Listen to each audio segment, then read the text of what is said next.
আসসালামু আলাইকুম। চলে আসলাম আর একটা লেসন নিয়ে। আজকের লেসনে আমার সাথে আছে আমার স্টুডেন্ট আতকিয়া সাদিয়া আশা। সো আজকের লেসনের জন্য আমাদের কি শেখার কথা? Future continuous tense. Very good, future continuous tense. আর আমরা সবাই কিন্তু ফিউচার কন্টিনিউয়াস টেন্সের স্ট্রাকচারটা জানি, subject plus shall be, will be plus ভার্বের সাথে ING plus object, right? So এই স্ট্রাকচারের উপর বেস করে আমরা কিন্তু কমিউনিকেটিভ সেন্টেন্স গঠন করবো এখনই। সো আতকিয়া, তুমি বলো যে আমি যদি এখন বলি যে আরেকটা কথা বলে নিই, নেটিভরা কিন্তু সাধারণত ফিউচার ইনডিফিনিটের পরিবর্তে ফিউচার কন্টিনিউয়াস টেন্সটা খুব বেশি ব্যবহার করে থাকে। ফর এক্সাম্পল, তারা এরকম বলে যে I will be waiting for you, আমি তোমার জন্য অপেক্ষা করবো, right? So let's get started. So Atkia, তুমি বলো, তুমি আমাকে সাহায্য করতে থাকবে। You will be helping me. তুমি আমাকে সাহায্য করতে থাকবে না। You won't be helping me. তুমি কি আমাকে সাহায্য করতে থাকবে? Will you be helping me? তুমি কি আমাকে সাহায্য করতে থাকবে না? Won't you be helping me?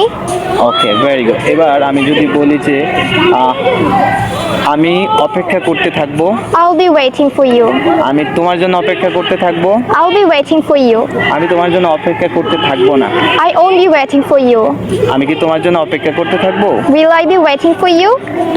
এখন যদি আমি একটু লম্বা করে বলি যে কোনো একদিন তুমি আমাকে মিস করতে থাকবা, তাহলে কি হবে? Someday you will be missing me. Someday you will be missing me, right? এখানে বিষয় হচ্ছে আমরা সামডে ব্যবহার করেছি কেন? কারণ আমরা জানি ওয়ান ডে মানে একদিন, আর সামডে মানে কোনো একদিন, রাইট?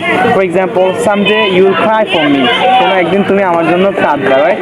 তো এতক্ষণ সাথে থাকার জন্য অনেক অনেক ধন্যবাদ। নেক্সট লেসনে আমরা যেটা করবো সেটা হচ্ছে প্রেজেন্ট পারফেক্ট টেন্স নিয়ে আলোচনা করব। আর এই প্রেজেন্ট পারফেক্ট টেন্সের সাথে সাথে আমাদের 7 স্ট্রাকচারের পরিচয়টা হয়ে যাবে, রাইট? তো এতক্ষণ সাথে থাকার জন্য অনেক অনেক ধন্যবাদ। সবাই ভালো থাকবেন। Allah Hafiz.